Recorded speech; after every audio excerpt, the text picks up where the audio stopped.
Every morning when the alarm rings, you pick up your phone to see what's new on social media. But when asked if you have any addictions, you respond in the negative.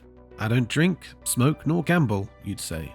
It's natural for you to assume that addictions mostly come in the form of substance abuse, alcohol consumption, gambling, and smoking cigarettes. However, the reality is that there's a broad spectrum under which those daily activities you consider a norm fall under. Phone fixation, constant gaming, use of social media, and even constant work are addictions that almost everyone suffers from. If you really think about it, you suffer a sort of withdrawal symptom if you don't participate in some activities that have become a part of your daily life. So the questions that come to mind are, how come we're all addicts, and who benefits from us being addicted? For context, let's define addiction. According to the American Society of Addiction Medicine, addiction is a treatable, chronic medical disease involving complex interactions among brain circuits, genetics, the environment, and an individual's life experiences. People with addiction use substances or engage in behaviors that become compulsive and often continue despite harmful consequences.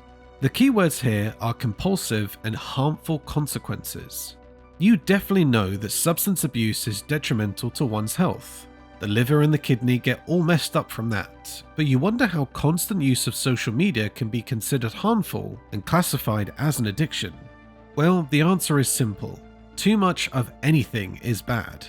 Can you categorically say that the use of social media has not, one way or the other, shaped your behavioral pattern and lifestyle? Although it may have both positive and negative effects, the negative might outweigh the other if social media is used excessively. And if you find it hard to believe these random words, the numbers don't lie. Studies show that 1 in 10 Americans can be said to suffer from social media addiction. Meta itself carried out studies that showed that the excessive use of Instagram is harmful to teenage girls. This means the two key aspects that make up an addiction can be found. Besides, common stats like opioid use has risen by 300% since 1990 in the US, or 300 million US citizens have alcohol disorders. There are other interesting stats on the different forms of addiction. There is the fact that 30% of the US population is believed to be addicted to their phones, 7% to gambling, and 7% to shopping. 7% are problem gamers and 1.4% are addicted. If we provide all the numbers on the various forms of addiction, substance abuse, and behavioral, there is a good chance we'll all fall under one category. To further solidify our point that behavioral addiction has the same impact as substance abuse, let's briefly discuss a report posted on the National Library of Medicine regarding the subject. The report analysed findings from several scientific literature published from 1990 and 2009. It was discovered that behavioral addictions such as gambling, internet addiction, television compulsion, overeating, etc., showed a similar pattern to substance addiction. People suffering from these behavioral addictions experienced the usual euphoria and salience that came with addictions. And the withdrawal symptoms were also quite severe in the sense that they felt depressed, tired, weak, and any other emotional or mental trauma when they were forced to stop. From a neurobiological point of view, different imaging studies have shown that there are common neural mechanisms involved in substance and non-substance addictions. There's also the fact that drugs like naltrexone, a narcotic antagonist used in treating drug addictions, also works for behavioral addictions. This indicates that there is a neural common denominator. So how did we all get to be addicts? One answer is limbic capitalism. One peculiar feature of capitalism is making people want things they don't need. And it's on this principle that limbic capitalism thrives. And in recent times, this limbic capitalism has pushed consumers to excessively crave what they don't need, which in turn causes addiction. According to the University of North Florida historian and addiction expert David T. Courtwright, limbic capitalism is an advanced way of doing business in which the manufacturers target the limbic system, the region in the brain that guides our emotional responses, to encourage excessive compulsion and addiction. In Courtwright's book on the subject, he explains that humans are constantly looking for activities which would secrete the feel-good chemical dopamine. When these activities are found, they keep doing it to ensure this hormone is constantly secreted. And it's with this knowledge that many businesses have found a way to ensure that you constantly want their products. Getting you addicted is probably a better terminology for it. The thing about limbic capitalism is that you don't know you're falling into the trap until it's too late, or maybe you may never realize. For addictions like substance abuse, it's easy to know when you've already gone down the rabbit hole. Although knowing doesn't necessarily save you from getting addicted, at least you'd know that you'd have a problem and seek a cure. But for behavioral addiction caused by limbic capitalism, that's mostly not the case.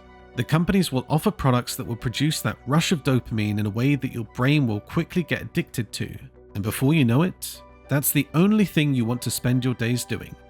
Let's use social media as an example. The algorithm used by many social media platforms ensures that the posts you are seeing are the ones you constantly show interest in. Sometimes it might switch up things a bit and provide something it believes you might be interested in, and there's a 50-50 chance that you'll like it, making it become a thing of interest. Before you know it, you've spent 5 hours on this app, even though you previously set your screen time to 2 hours. People have always marketed products that are potentially addictive, like tobacco or alcohol, since forever. But what's happened in the last century is that more of these highly organized corporations have carried out extensive research to come up with strategies to ensure stuff that might not be necessarily addictive becomes so. This is to ensure consumers keep coming back for more. Some might argue that what we had just described is similar to capitalism, but in reality, it's not. Limbic capitalism is more like capitalism's evil twin that purposely wants the consumers addicted so they can reap predictable profits. A perfect description is the whole structure of the gambling system. From as far back as the 17th century, mathematicians have devised ways to make the extraction of profit scientific. From studying several game lists of probable outcomes, wins, and losses, they can deduct a way for casinos to stay in business, giving patrons just enough to keep coming back for more, and making sure they don't win too much to prevent any major losses for the casino. Modern-day retail stores have used a similar system. The structure of many retail stores, whether online or physical, is to ensure impulse buying. They pull different tricks to ensure you buy more than what you came for. That's not necessarily a bad thing until they add incentives to keep you craving more and, in the long run, addicted. The online store Temu, for instance, offers excessively low prices that make many consumers think it's okay to shop every single day.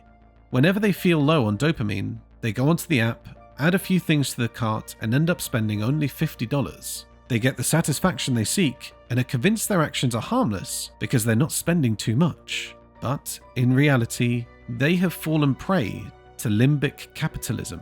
It has been mentioned that the whole structure of limbic capitalism is built on the human quest for dopamine enhancers.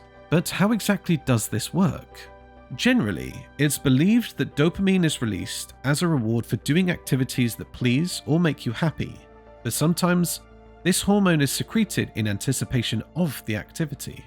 In the case of caffeine or drugs, your body remembers the rush of energy or the euphoria you felt when you previously took the substance, and dopamine is released in anticipation. The same goes for activities like gaming, shopping, eating, or binge-watching movies. For an ardent gamer, you feel a rush once you pick up your gaming pad. That's the dopamine being secreted. So what these big corporations do is provide hooks to make sure your body secretes dopamine at the thought of their products. Netflix, for instance, recommends a similar movie to watch right after you're done with that one that you've just found intriguing. So you click on it because you soon find yourself bored when you're about to leave the app.